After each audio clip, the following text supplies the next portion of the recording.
Bon, clairement, c'est la merde, on va pas se mentir. J'adore faire des vidéos, je suis très contente de pouvoir vous en proposer plus maintenant avec la situation actuelle globale, mondiale, mais ça reste quand même la merde. Donc j'espère que cette vidéo va pouvoir vous divertir un tant soit peu. Moi ça va me permettre de penser à autre chose aussi, je vais pas vous mentir, c'est le but. Et qu'est-ce que je vais faire?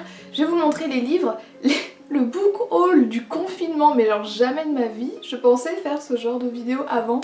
Et c'est pas nécessairement des livres que j'ai achetés récemment spécialement pour le confinement, bien qu'aux États-Unis le confinement ce soit pas vraiment en place, officiellement en tout cas, pas dans tout le pays, mais c'est des livres que j'ai en tout cas depuis janvier et dont je vous ai jamais réellement parlé en vidéo. Et je me suis dit c'est l'occasion et ça va également constituer ma pile à lire. Pile à lire que vous pouvez d'ailleurs voir derrière moi, ici. J'ai pas énormément de livres ici. En plus je vais déménager bientôt, si tout se passe bien. Donc je vais pas me charger de livres inutiles, mais voilà, ça je pense que je vais pouvoir les lire et comme ça, après les laisser soit ici, soit les donner à quelqu'un ou à une assoce ou quelque chose.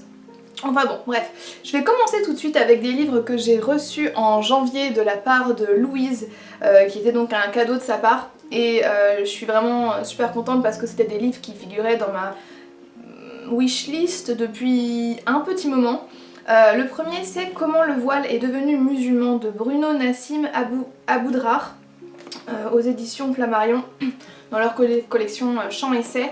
Donc comme le dit le nom de la collection, il s'agit effectivement d'un essai et ce livre était dans ma wishlist parce que pour moi tout ce qui traite de la notion de laïcité, ce concept qui est quand même assez propre à la France, que d'ailleurs les Américains comprennent pas tellement ici, cette obsession qu'on a avec le voile en France et le corps des femmes en général et ce qu'elles devraient porter ou ne devraient pas porter m'intéresse beaucoup et je pense qu'on a tous besoin de s'éduquer un peu plus concernant le voile parce qu'on en parle tous. Donc à partir du moment où on en parle tous, c'est bien de savoir de quoi on parle. Donc j'ai choisi ce livre-là. Je dis pas que ça va satisfaire tous mes besoins, je dis pas que c'est un bon livre, je n'en sais rien, mais en tout cas j'ai hâte de le lire et de savoir s'il tient la route et si ça va permettre à moi d'avoir un cheminement de pensée un peu plus intéressant que ce que j'ai maintenant lors de conversations telles que est-ce que les femmes devraient porter le voile, oui ou non quoi. Donc très contente de l'avoir, merci beaucoup Loulou. Et elle m'a aussi offert un livre pareil qui était, que j'ai eu super du mal à trouver parce que il y a un moment où je le cherchais activement, où je voulais réellement le lire. Il s'agit de Je ne sais pas quoi faire des gentils blancs de Brit Bennett. Et je trouve que voilà, encore une fois on est sur un essai, je trouve que la couverture est assez parlante. Aux éditions Autrement,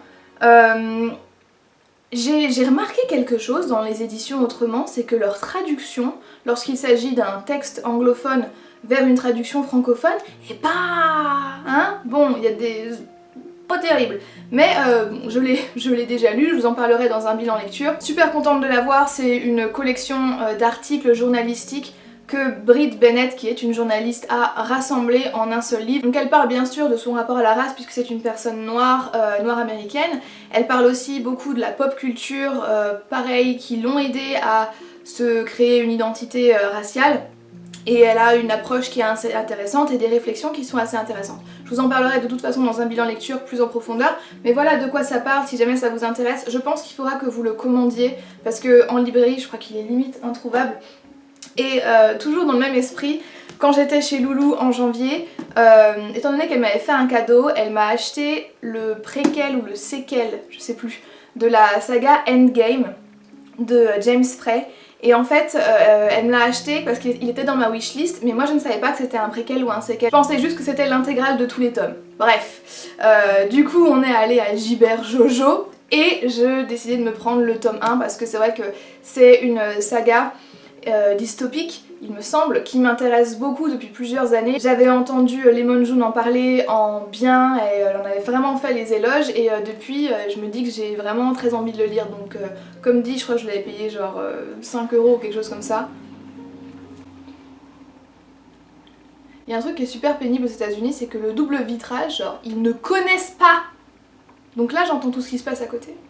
Mon voisin pète, j'entends, sachez-le. Et donc comme je l'ai dit, il s'agit d'une saga dystopique, c'est du jeune adulte et je crois que ça s'apparente un petit peu à à du Hunger Games quoi. Donc je me dis pourquoi pas.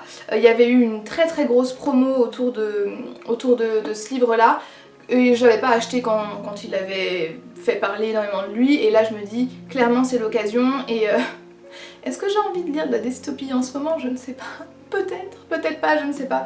Mais en tout cas je suis contente de l'avoir et c'est une petite pavasse. Si vous l'avez lu, dites-moi vraiment si ça vaut le coup. Non pas que mon temps est spécialement précieux en ce moment, mais juste que j'ai pas envie d'être déçue par des mauvaises lectures. Il y a pas très longtemps aussi, j'ai trouvé ce roman graphique là qui m'intéresse vachement, qui s'appelle They Called Us Enemy, et c'est de George Takei, qui est un Japanese American je crois, enfin en tout cas Asian American, laissez-moi vérifier. Donc effectivement il s'agit d'une personne d'origine japonaise américaine et en fait c'est un roman graphique qui retrace comment dire, une période de l'histoire de l'Amérique dont moi personnellement je n'avais aucune idée avant, qui est en fait les camps de concentration qui étaient réservés aux personnes d'origine asiatique. Alors ils appelaient ça genre il y a eu le Chinese Act, il y a eu des trucs comme ça, mais en gros ça concernait toutes les personnes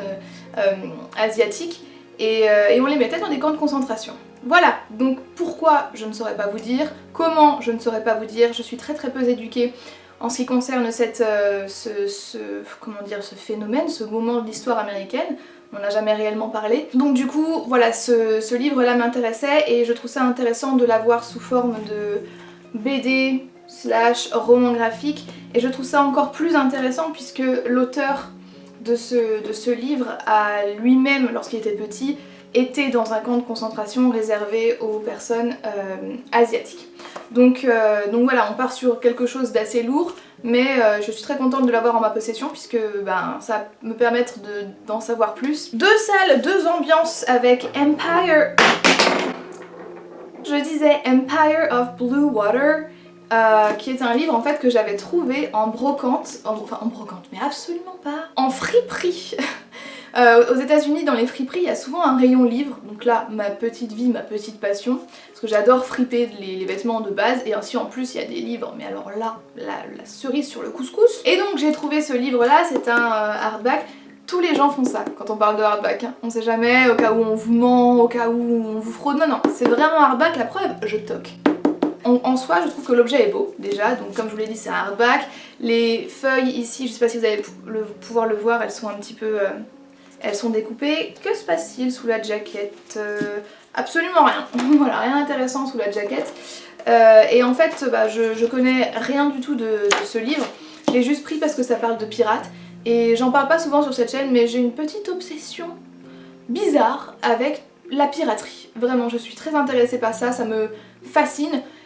Non pas que j'ai lu énormément de choses là-dessus, ni vu, ni machin. Je connais quelques histoires, mais à chaque fois je suis là en mode mais Liliane, il faut trop que tu te renseignes et tout, surtout sur les femmes pirates, genre ça me passionne. Et donc du coup c'est pour ça que je l'avais pris parce qu'il était pas cher, il était là, ça parle de pirates, notamment du capitaine Morgan qui est un des pirates les plus connus. Et donc voilà, très contente de l'avoir en ma possession aussi, très beau livre.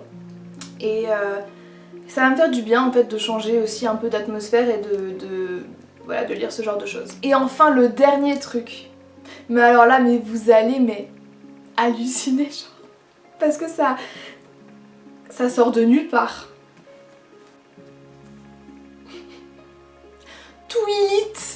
Twilight, le tome 1 de Stephanie Meyer. Alors pourquoi, comment, je vais vous expliquer. En fait j'ai eu une idée de vidéo qui va venir bientôt si tout va bien, donc je suis actuellement en train de le lire et encore une fois pareil, je voulais faire une vidéo un peu spéciale là-dessus et genre mes Twilight ils sont chez moi, ils sont en France et je les ai pas ici, donc du coup ce que j'ai fait c'est que pareil je suis allée à la première friperie et je suis allée dans leur rayon livre et comme par hasard il y a toujours des Twilight dans leur rayon livre et j'ai pu trouver le tome 1 et je me le suis pris. Donc super contente, en plus comme dit il est en très bon état et hâte de pouvoir vous faire cette vidéo, de vous en dire plus. Et enfin le dernier livre de ce book haul que je n'ai pas en ma possession et franchement vraiment ça me fout le seum. Je l'ai commandé, alors aussi oui petit disclaimer, je l'ai pas commandé quand il y a eu tout ce bordel là, je l'ai commandé genre mi-mars. Et je rappelle qu'ici il n'y a pas le confinement. Donc je l'ai commandé mi-mars, je ne l'ai toujours pas reçu. Ok, je peux comprendre pourquoi. Je l'ai commandé sur The Book Depository. Et donc du coup ça vient du Royaume-Uni et je sais que le temps que ça vienne du Royaume-Uni jusqu'aux États-Unis ça peut prendre un peu de temps. J'arrête de mettre plus de suspense, je parle de Almost Love de Louise O'Neill. Louise O'Neill, ma petite passion depuis Only Ever Yours. J'ai rien lu d'autre d'elle. Je sais que beaucoup d'entre vous et beaucoup de lecteurs en général ont lu Asking for It et en français c'est Une fille facile qui est je crois aujourd'hui son roman le plus connu. Certainement. Je suis pas prête à le lire maintenant, je ressens pas spécialement l'envie de le lire maintenant. Maintenant, le Almost Love, j'ai eu une envie de le lire. Alors qu'est-ce que c'est parce qu'il est un peu moins connu? On parle tout simplement de relations amoureuses abusives, voilà. Et je suis super impatiente de le lire pour plein de raisons, mais aussi parce que Louise O'Neill, je trouve qu'elle aborde ces sujets de manière excellente. Elle permet une déconstruction assez radicale mais efficace et en ce qui concerne les relations amoureuses qu'on peut avoir, je pense que beaucoup d'entre nous, et je me place totalement dans le nous, avons besoin de remettre quelque chose en perspective et de se rendre compte de nos comportements qui sont parfois un peu trop tolérants envers nos partenaires, qu'ils soient masculins ou féminins, voilà. Bref, donc je l'ai pas reçu, j'ai un somme de catégorie 5 et c'est le dernier livre dont je voulais vous parler dans ce book haul. C'était pas un book haul de folie, c'est pas des livres que j'ai achetés spécialement pour le confinement. Maintenant je suis contente d'avoir des livres, une petite pile à lire à moi. C'est tout ce que j'avais à vous dire. Merci beaucoup d'avoir regardé cette vidéo avec moi. Si vous avez des astuces pour pas vous ennuyer pendant le confinement, surtout dites-moi genre des jeux en ligne, ma passion. J'ai découvert le Petit Bac en ligne. Trop drôle. Mais si vous avez d'autres sites à me conseiller de jeux en ligne avec, à jouer avec des partenaires, ce serait super cool. Sur ce, je vais arrêter cette vidéo, je vais sortir prendre l'air, me promener seule dans mon quartier. Et vraiment, voilà, merci beaucoup de continuer à me suivre. Et je vous fais à tous de très gros bisous et je vous dis à la prochaine dans une prochaine vidéo. Bye bye.